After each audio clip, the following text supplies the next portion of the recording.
Em Atos, isso, capítulo 9,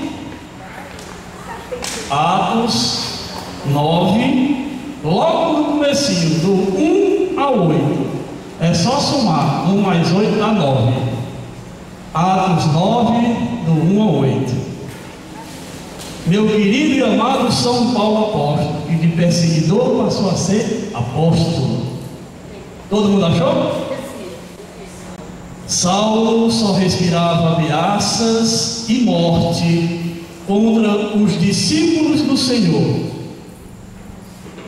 Ele apresentou-se ao sumo sacerdote e lhe pediu carta de recomendação para a sinagoga de Damasco, a fim de levar preso para Jerusalém todos os homens e mulheres que encontrasse seguindo o caminho. Durante a viagem, já estava perto de Damasco. Saulo se viu repentinamente cercado por uma luz que vinha do céu. Caiu por terra e ouviu uma voz que dizia: Saulo, Saulo, por que me persegues? Saulo perguntou: quem és tu, Senhor? A voz respondeu: eu sou Jesus, a quem você está perseguindo. Agora, levante-se, entre na cidade, e aí dirão a você o que deve fazer. Os homens que acompanhavam Saulo ficaram cheios de espanto, porque ouviram a voz, mas não viram ninguém. Gente, vocês lembram o mês passado? Essa frase tem tudo a ver, tem? Nós não vimos Jesus. Estão lembrados disso? A mesma coisa acontece aqui. Ouviram a voz, mas não viram ninguém. Saulo se levantou do chão, abriu os olhos, mas não conseguia ver nada. Palavra do Senhor. Meus irmãos, o nosso tema de hoje, a nossa reflexão de hoje, é um tema bem conhecido nosso. Encontro pessoal com Jesus.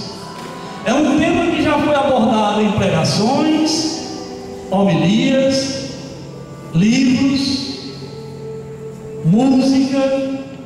Só que é um tema que sempre me deixou com uma grande interrogação. Não sei se a minha dúvida é a dúvida de vocês. Como que acontece esse encontro pessoal com Jesus? Será que esse encontro pessoal com Jesus tem dia e hora marcada? Será que ele vem num momento de oração? Será que ele pode vir no nosso dia a dia? Esse encontro pessoal com Jesus precisa que eu me manifeste, ou é uma ação puramente de Deus? Esse encontro pessoal com Jesus vai mudar alguma coisa na minha vida, ou ela vai continuar a mesma? Meus irmãos, hoje nós vamos conversar com quem já teve esse encontro pessoal com o Criador. Vamos ver o que esse povo tem em comum com nós, se eles têm alguma coisa para nos ensinar, se o encontro pessoal deles tem alguma coisa a ver com as nossas vidas. O encontro pessoal mais conhecido, gente, foi esse que nós acabamos de ler. Todos nós conhecemos até dormindo esse encontro de Jesus com Saulo. Só que nós vamos deixar Saulo por último. Nós vamos começar pelo rapaz, um cidadão chamado Noé. Quem aqui conhece Noé? Levanta a mão. Poxa, como vocês são velhos, viu? Porque eu conheço a história de Noé. Noé, infelizmente, não tive o prazer de conhecer. Mas vamos deixar a idade de vocês de lado, certo? Gente, Noé, eu estive analisando, e ele é a mesma coisa de Jesus, a mesma coisa do Orlando, a mesma coisa do Davi, a mesma coisa do Ximenes. Ou seja, Noé é igualzinho a todos nós. Noé era um pai de família responsável e fazia de tudo para dar um bom sustento à família. Trabalhava de sol a sol. Está dando para ligar uma coisa a outra? Era fiel à sua esposa, fiel ao seu matrimônio, fiel aos seus filhos.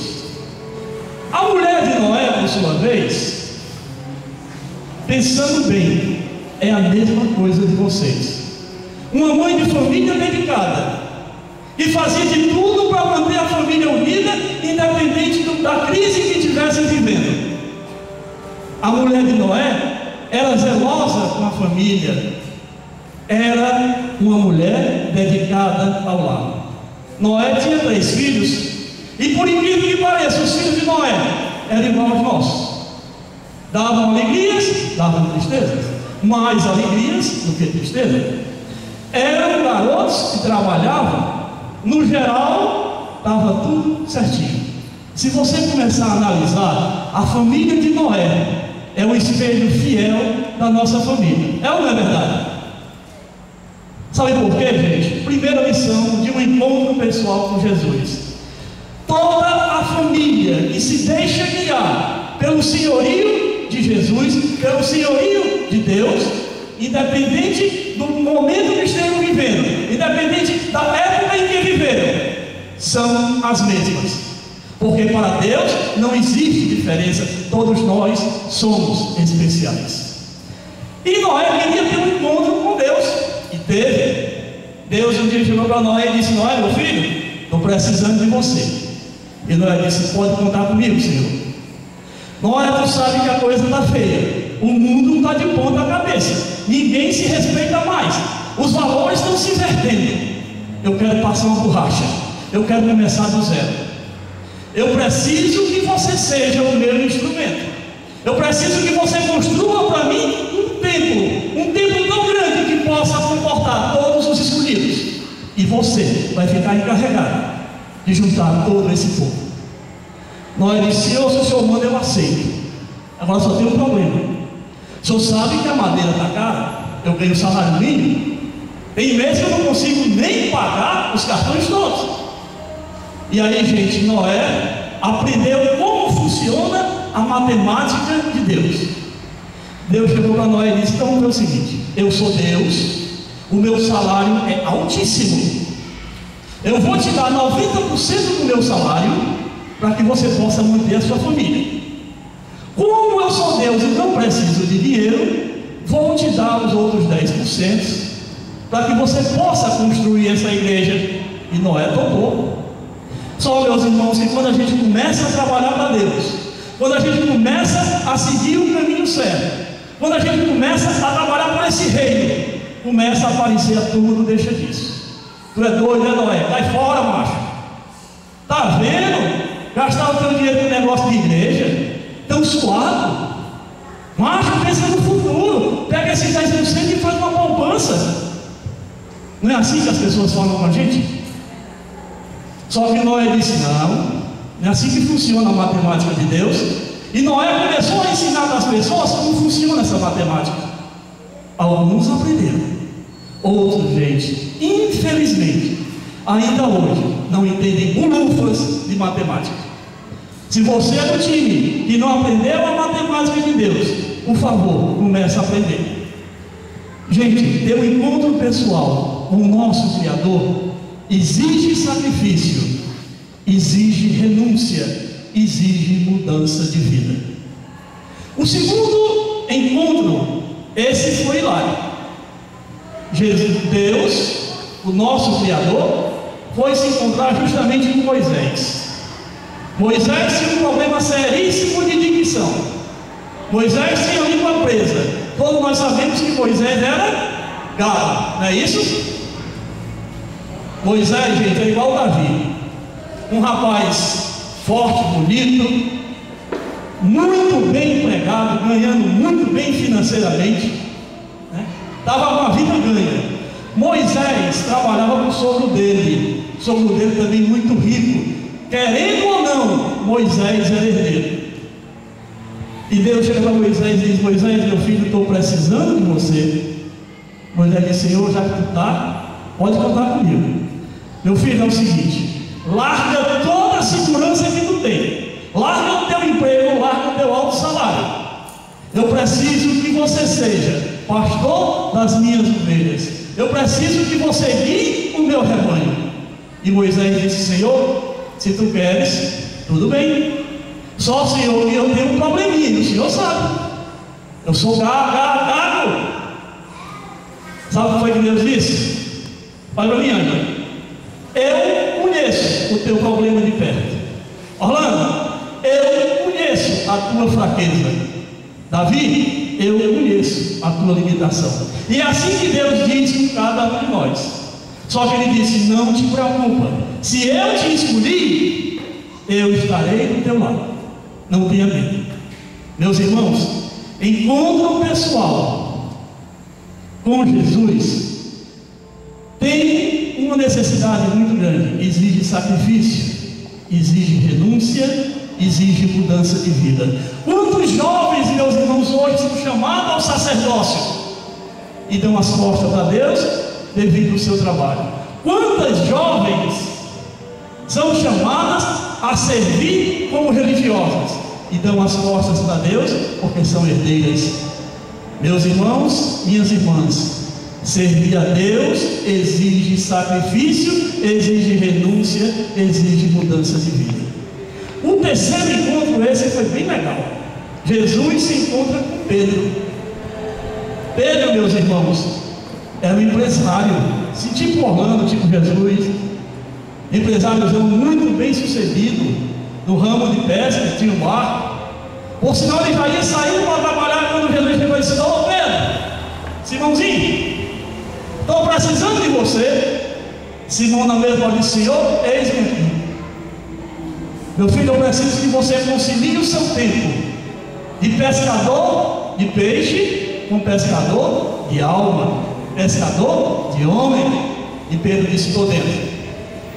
Meus irmãos, a partir do momento que você começa a se envolver com Jesus, a conhecer esse Jesus, esse amor incondicional, você se deixa contagiar. Foi o que aconteceu com Pedro. Aí Jesus chegou e disse: olha Pedro, o negócio agora é mais sério. Eu vejo em ti potencial. Eu quero que tu guie agora esse grupinho de 11. Porque você é mais velho, eles te escutam. Pedro disse: estou dentro. E o tempo foi passando e Pedro se envolvendo, se dedicando mais ainda. Jesus chega e diz: Pedro, agora é a prova de fogo. Eu quero que tu largue tudo. Eu quero que tu seja pastor. Eu quero que tu apacente as minhas ovelhas. E Pedro disse: Senhor, eu estou dentro. Meus irmãos, quantos de nós recebemos esse chamado? E quantos de nós dizemos: não, eu me sinto muito bem servindo a Deus do meu jeito. Eu gosto muito bem de vir para a casa de segunda-feira, louvar, ouvir, mas esse negócio de me envolver com o ministério, Paulinho, isso é furada. Primeiro ele chama a gente para o ministério, depois chama a gente para ter reunião no meio da semana, depois chama a gente para a formação no domingo. E o meu lazer, onde fica? Eu não vou ter mais vida? Olha, esse negócio de entrar em igreja, trabalhar em pastoral, eu sirvo a Deus do meu jeito.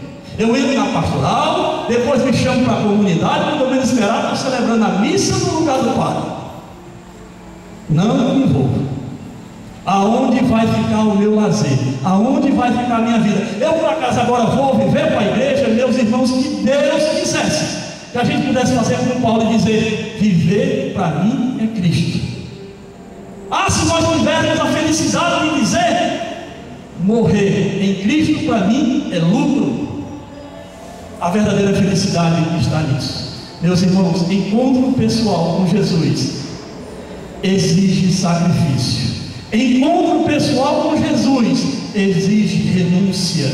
Encontro pessoal com Jesus exige vida nova, mudança de vida. Chegamos a Paulo. Meus irmãos, deu para analisar que os 3 primeiros encontros encontros foi melzinho na chupeta, até eu queria. Um à beira do mar, o outro no pé de uma montanha, não foi isso? Com Paulo, como é que foi? Na base do pontapé. Deus entrou na vida de Paulo de uma maneira tão violenta que faltou o chão. Ele foi por terra. A coisa foi tão séria que ele não conseguiu mais enxergar.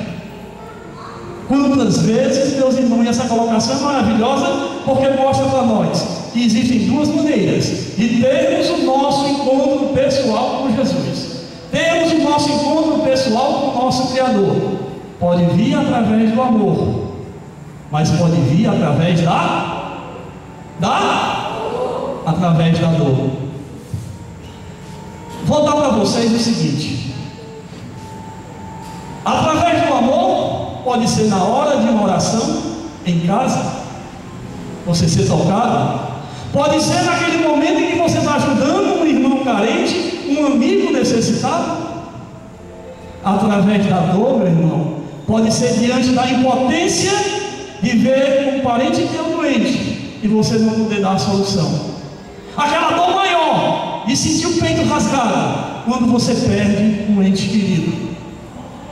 Não importa se é pelo amor ou se é pela dor, fique certo, Deus estará de braços abertos para te acolher. Vou dar a vocês dois exemplos de santos que conheceram o seu Jesus, um através do amor, outro através da dor. Santa Clara conheceu Jesus, teve o seu encontro pessoal com Jesus através do amor. O amor que ela viu em Francisco, o amor que Francisco dava ao inválido, ao indigente, ao excluído. Clara viu toda a glória de Deus através de São Francisco. Só, meus irmãos, que esse mesmo Francisco conheceu Deus, teve o seu encontro pessoal com Jesus através da dor. Francisco era um indivíduo muito bem de vida, que vivia de brincadeira, de festa, de farra. Só que um dia ele viu que aquilo não levava a nada. Ele começou a sentir um vazio dentro do peito, e foi a brecha que Deus quis para chegar junto dele. Na época de São Francisco, lepra era sinal de morte. A coisa era tão séria que o leproso tinha que andar com a sineta, que era para quem ouvisse sair do caminho dele. São Francisco tinha um quê a mais? Enquanto as outras pessoas tinham medo de pegar a doença, Francisco, além do medo, tinha nojo do doente. Meu irmão, você já pensou que ia ter nojo de um ser igual a ti? Esse era o caso de Francisco. Só que numa das esquinas da vida, olha como é magnífico, como é delicado a maneira que Jesus chega até nós. Numa das esquinas da vida, Francisco dá de cara com um leproso. Não deu mais tempo de mudar, era olho no olho, cara na cara. Só, meus irmãos, que vendo a coisa de perto, Francisco deixa de ter aquele nojo e passa a ter dó. Francisco olha para aquele indigente, além da doença, quase morto pelo frio, nu, e ele faz como Paulo: desce do seu cavalo, desce do seu pedestal. Quantos de nós aqui, meus irmãos, temos que descer do nosso pedestal para ter o nosso encontro com Jesus? Qual é o teu pedestal? Pensaram bem nisso? Aonde você se coloca superior aos outros? Francisco desceu, foi ao chão. Francisco, quando se deparou, estava pegando o seu manto e cobrindo aquele indigente. Só ele começou a sentir um algo mais, e sem esperar, ele estava abraçando aquela pessoa que ele tinha nojo. Só que Deus precisava selar de vez a conversão de Francisco, e sem se dar por conta, Francisco estava beijando aquele rosto cheio de ferida, cheio de lepra, e a partir daquele momento ele começa a chamar irmão Sol, irmão Lua. Aquele abraço de Francisco foi dizendo: eu sou igual a ti, eu não sou melhor do que você, Você é amada por Deus assim como eu sou? Queridos, agora a gente pergunta o seguinte: todos esses que tiveram encontro pessoal com Jesus, de uma maneira ou de outra, na visão humana, saíram perdendo, não saíram? Paulo era rico, poderoso, famoso. Foi Paulo perseguido, apanhou, foi preso, e assim foram todos os outros. Gente, o que é que motiva uma pessoa a largar tudo que tem, toda a glória, todo o poder, toda a fortuna, para se entregar a um serviço religioso? Eu escrevi aqui para não esquecer, porque isso não foi o nosso Papa que falou, foi Gandhi. Nós temos um santo chamado São Damião, e tem uma história muito linda, mas vai ficar para outro dia. São Damião de Molokai, ele trabalhou numa ilha de leprosos, viveu com os leprosos, contraiu a lepra e morreu como leproso. Um homem que doou a sua vida pelo irmão que ele nem conhecia. E Gandhi diz assim: vale a pena pesquisar em qual fonte tal heroísmo se alimenta. Vale a pena pesquisar em qual fonte tal heroísmo se alimenta. Meus irmãos, nós sabemos que fonte é essa, não sabemos? Nós sabemos qual é a fonte que nos leva a sair das nossas casas em plena segunda-feira para vir aqui ouvir a palavra de Deus. Nós sabemos qual é a fonte que nos leva a, no nosso final de semana, trabalharmos pelo grupo de oração, no seminário, para evangelizar as pessoas que estão aí fora. Essa fonte que Gandhi não sabia, todos nós sabemos. Essa fonte é? Quem é? Jesus. Não existe outra fonte de água viva que não seja Jesus. Meus irmãos, agora veja só uma coisa.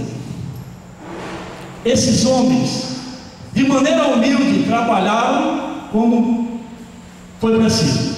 Se mandaram lavar pé, eles foram lavar pé. Se mandaram ser porteiro, eles foram ser porteiros. Sabe por quê? Porque todos eles sabiam que estavam trabalhando para Deus. Nós temos uma mania muito feia de achar que quem trabalha para Deus pode trabalhar de qualquer jeito. Eu jamais vou falar nada do Gilmário, porque o Gilmário pode se ofender. Eu não vou falar de um erro que a Gisele está cometendo, porque a Gisele é minha amiga. Ninguém nunca vai falar que eu estou sendo gasguito, falando rápido demais, muitas vezes ninguém nem entende, porque não querem me ofender. E o pior, meus irmãos, é que a gente começa a acreditar nisso. E todo mundo que vai servir começa a achar que tem que ser tratado a pão de ló, que tem que ser tratado como se trata um bebezinho, que ninguém deve ouvir verdade, que ninguém deve ser criticado, que ninguém pode me ofender, porque o trabalho é voluntário. Eu não estou ganhando para ser esculachado, não estou ganhando para ser chamado a atenção. Meus irmãos, me dizem uma coisa: olha como nós pensamos de maneira medíocre. Quando você contrata uma pessoa para fazer um serviço remunerado na tua casa, você não quer dele pelo menos algo de bom? Quer pelo menos que saia certo? Não é isso? Quem foi que disse que nós não estamos sendo remunerados? O nosso contratante, gente, é Deus.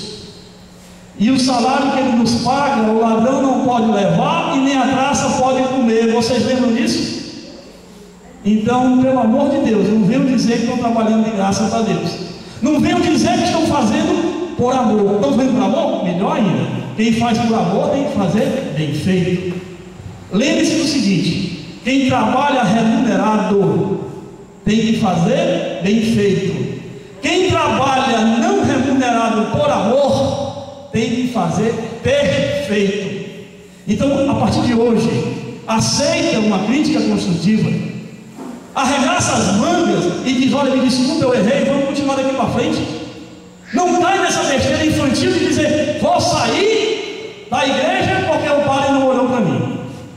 Não vou mais trabalhar para Deus porque fulano me criticou. Isso é coisa de bebê.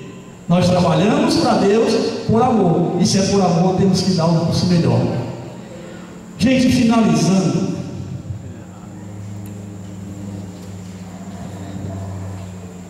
todo esse pessoal que foi trabalhar para Deus começou rico e terminou pobre. Não foi assim? Começou lá por cima e terminou lá embaixo. Eu vou contar para vocês por que eles fizeram isso. Eles descobriram a verdadeira riqueza. Eles descobriram o verdadeiro tesouro. Um cidadão muito rico, mas muito rico mesmo, industrial, ganhou toda a fortuna dele de maneira honesta, mas ele pensava com os olhos do mundo.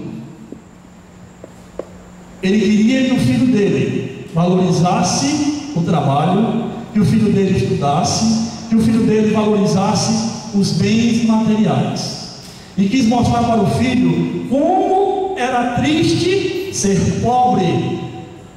Chamou o capataz, disse: olha, pega esse teu menino, leva lá para o teu interior, passa umas férias lá. O capataz levou.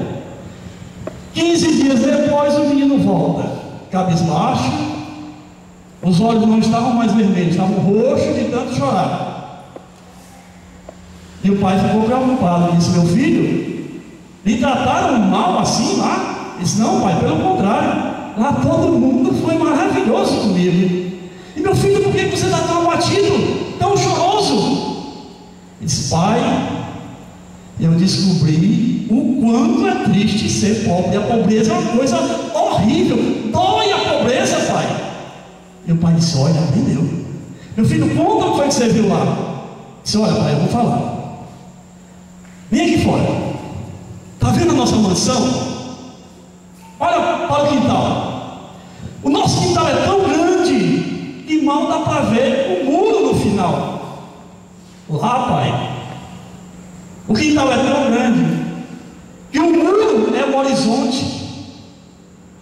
Pai, aqui nós temos o Zé que limpa a nossa piscina. Lá eles não têm o Zé não, pai. Só que lá eles têm um rio de água tão cristalina que eu possa ver o peixe nadando. Pai, eu só lembro daquele dia que o senhor me encontrou chorando quando chegou, porque estava tudo escuro, faltou energia, o gerador não funcionou. Pai, lá eles não têm gerador. A luz dele vem das estrelas, e olha que são muitas. E pai, eles têm uma lua tão grandona que clareia a casa toda. Pai, na hora do almoço, aqui nós temos uma mesa para 30 pessoas. E todo dia eu como sozinho. O senhor está na fábrica, a mãe está na loja. Pai, lá é uma multidão se acotovelando. É tanta gente lá no almoço que a maioria come no chão, pai. Pai, aqui na nossa casa, lá na porta de entrada, no portão, tem uma placa gigantesca de bronze escrito: Mansão dos Malveiras. Identifique-se antes de entrar. Pai, lá eles têm um pedacinho de papel pregado na porta que diz assim: Lar dos Amigos de Jesus. Seja bem-vindo na paz de Deus. Entre. Pai, é horrível, pai. Olha, é horrível, pai, a pobreza. Pai, lá eu descobri uma coisa: existe uma imensa diferença entre ter uma casa e ter um lar. Pai, lá eu descobri a pior coisa do mundo. Eu descobri o quanto nós somos pobres. Amém, posto Jacó?